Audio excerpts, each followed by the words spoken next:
Hi, Mashani. Can you tell us a bit about yourself and why you think it's important to take time to talk? Yes, thank you, Shandy, for that question. So, my name is Mysharni. I specialize in trauma informed care. I think it's important to talk because it's how we feel connected when we're able to be authentic, we're able to be honest, and we feel less alone in our struggles and what we're going through when we're able to connect with each other and be honest in this way. Um, I believe it's always a good time to talk. And when we ask people, how are we can normalize conversations about how they're doing mentally and how's your mental health without it being heavily stigmatized or feeling like a super heavy conversation. I think it can become part of our day to day lives if we want it to.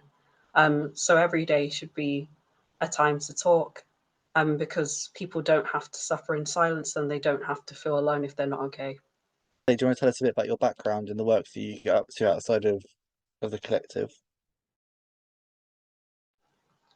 Yep, so I mentioned before that I specialise in trauma informed care. Currently, I am doing a 7-month course in traumatic stress studies, and I have also done podcasts about trauma and recovery and healing. And I have also run workshops for trauma survivors and workshops around stress and anxiety. And I am currently a trainer at the moment, supporting students with disability at university. Thank you. It was really powerful to hear the work that you're doing and how you're using your own lived experience to help other people in terms of empowering them to talk about how they're feeling and their emotions behind what they might be experiencing. Do you have any tips for someone who is listening and in terms of how do we become an ally and how do we champion change? Yep. So sometimes people will mention that if someone is struggling, sometimes they find it hard to find the right words to support someone, or they get scared of saying the wrong thing. And my big advice to that would be that sometimes it's not what you say, but more that the person feels heard and listened to. So practicing active listening and validating a person's feelings can be more important than the response you give to them afterwards, even if you're not sure what to say to them. So it's very important to talk because in the modern world, it can feel difficult to feel connected. So often and recently, there's been a lot more conversations about a loneliness epidemic and what that looks like. There was a long held misconception that it was only elderly people that felt lonely, but I'm noticing that more young people in their 20s, in their late teens, are struggling with loneliness, unfortunately. Um, and it can feel funny that our devices expose us to more people.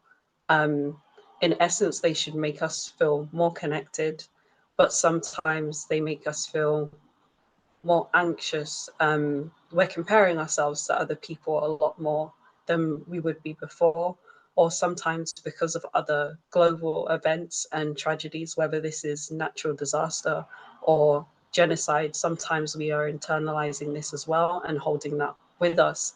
And that can make us feel even more disconnected or helpless because we're not able to do anything about what's happening on the other side of the world. Um, there is a big difference between struggling with loneliness and just being alone. Alone time can be positive to recharge and get to know ourselves, so that doesn't have to be a negative within itself.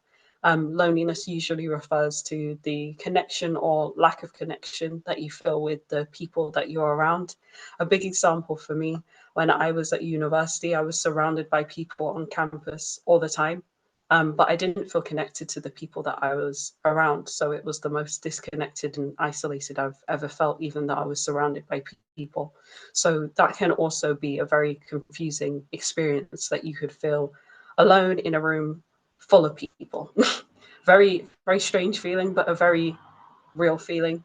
So know that you're not the only one that has felt that way if that's something that you are currently struggling with. Connectedness is also important for connecting with ourselves. So, as it comes to winter time, sometimes people feel winter blues, and sometimes it feels too cold to go out and exercise or take a walk. But I started implementing Sunday walks into my own routine, and it has improved my mental health. It can feel like a nice soft reset, or like hitting a reboot button. So it can be good to feel more connected also with ourselves, to have time to go out and connect with nature, even if it's cold outside, because that sometimes becomes an excuse not to explore or be curious or not bother with things.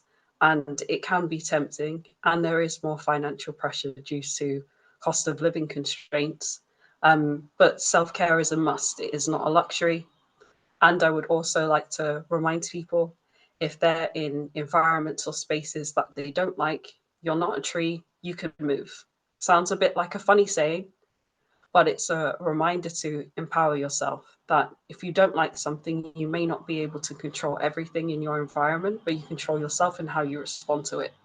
So if you feel that there's a need for a change, you don't have to wait for a new year or a big special occasion. Change it if you know it's what you need to do and what's going to make you feel better. So connectedness is not a simple thing. It's quite complex, and we are relational creatures despite personality. We do always have a need to feel connected to others, even if that's not everyone. It can be fewer people, it can be a bunch of people, but that need for connectedness will always be there. And it's ways of finding how to do that effectively in the modern world. So social media doesn't have to be a bad thing. Sometimes online forums can be a safe space. They're usually a lot safer if they are moderated, so that you can avoid trolling. But there are loads of also online spaces for people to connect, and social media isn't all bad. It has a lot of positives, but it's just finding whatever balance feels right for you. So it's a good time to talk, feel more connected, and get connected.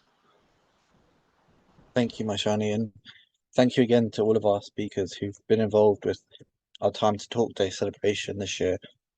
If you do feel like you need to talk to someone, you can text shout to 85258.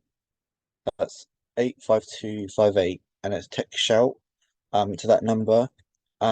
And someone is available 24/7 to listen and support. There is a Samaritans who are available 24 hours a day, 365 days a year, and their number is 116123. That's 116123. There's also the Hub of Hope, which is a national database of support that's both private and NHS that you can use by putting in your postcode, and it allows you to search for relevant topics and themes, such as eating disorders or depression or other mental health conditions that you might be living with currently and finding it hard to talk about. You can find the right support in your area for you. Thanks again to everyone, and thank you to John and Joe from the collective for making this all possible.